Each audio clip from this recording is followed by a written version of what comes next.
Jungs, hey, flow mich heute. Ihr verkauft denn da cooles Zeug? Hey, wow. Hä? Läuft das Geschäft? Ja? Super. Cool. Du, hört mal schnell.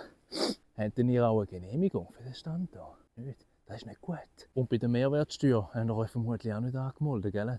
Ei, du. Wisst ihr da? Excuse, das Geld, das man hier verdient, das muss man versteuern. Mal. Wenn ich jetzt etwas hier kaufe, das im Ramsch, stelle dir mir eine Quittung aus? Nein, aber also die Schnorren kannst du haben sonst. Ein Schuldner, der eine Zahlung leistet, ist gemäß Artikel 88 des Obligationenrechts berechtigt, eine Quittung zu verlangen. Und dass das hier leider bei euch nicht der Fall ist, das ist das Problem. Dann hört mal fürs nächste Mal. Schaut, dass ihr die Firma richtig angemeldet hält und dass ihr das richtig natürlich der AHV angebt. Schwarzgeld, da kann es doch nicht sein, Spinnen. Könnte ja jeder kommen, du, Jungs. Gell?